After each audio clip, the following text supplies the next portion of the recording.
This is a design from the US, so the base units here are decimal feet, and if I scroll out a little, here's a driveway coming in here to an internal garage, and there's a path running through this zone. Let's just check the width of that path. What I'll use is the OSNAP nearest and pick the path, and then we'll use the perpendicular to, and our distance is precisely 4 feet. So that's a 4 foot wide path running through there. If I select the polyline, I get what to a gCADPlus user looks a bit odd, and possibly the polyline has come from some other application and opened it up in gCADPlus. But you'll notice that here's the first point of a polyline, there's the second vertex, third vertex, so there's an intermediate vertex here in the line. What it means is if I try and apply curve fitting, and I'll show you that later, to that line, I'm going to get some pretty strange results. I've got a number of different curve fitting options here.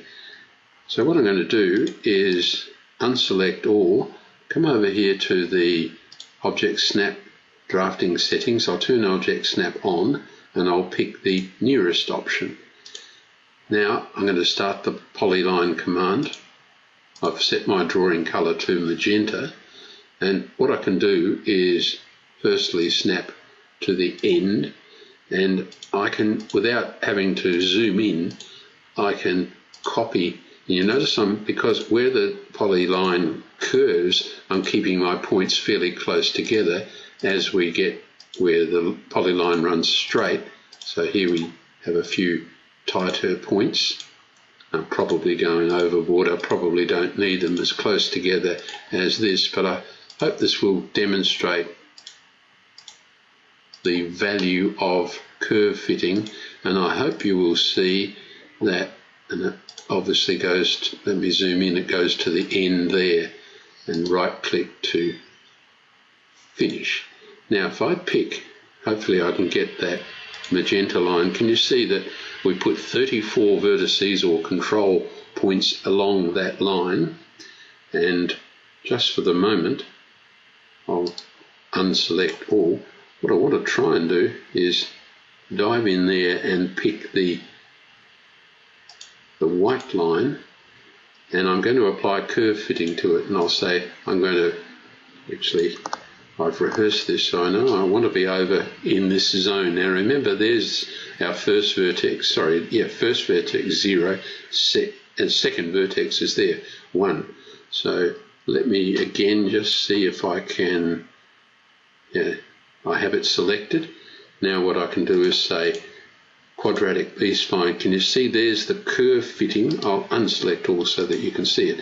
There's the original line, and you can see curve fitting failed. I think because it's an unusual way that polyline was created. I've never seen that before. So if I now pick the polyline here, I can apply quadratic B-spline or any of the other curve fitting, and we get a beautiful curving edge of path. I did notice one extra thing over here, and that is that there is an additional line underneath. You remember let's undo, and can we decurve it? If we pick this one again, can we put it back to lines and arcs? No, we can't. And you need to take, I'll delete that now, you need to take my word for it that in fact there was one extra arc here underlying the original edge of path. So polylines and curve fitting can be a little bit tricky. Again, I suspect if I take this polyline here and apply some curve fitting to it, we'll get an odd result. Let's do it, and certainly we do. Unfortunately, decurving it and going back doesn't go back to where the curve was. So what we need to do is to do the same thing as we did before and run around the existing white path edge and apply a new polyline. There's no problem in leaving it as it was originally, it's just that we don't get the benefit of curve fitting. And if you try and curve fit a drawing with a polyline of that type, and it surely must, well, we're going to say it surely must have come in from another source to have those missing ones. What we could, it's got up here, it's got 8 and 9, so it's not closed. We could put in some extra vertices. So right click, insert a vertex, insert a vertex. You can see what that does is put extra vertices in, and we can start moving them around like so. We're certainly going to need some extra vertices in this zone through here. So the knowledge that you can insert extra vertices in polylines and then move them out to approximate the shape you're after is a useful trick. I'm not sure quite why that original lines were a little odd and don't behave in the way we suspect. Here's our polyline that we drew, and we should be able to decurve it quite happily and put it back to its original form. So now you should be able to see the little bumps there, and that's the form, exact form we used as we traced over the original. So there's a little bit of an odd thing going on in this instance. Let's pick that one there. It's the same deal again.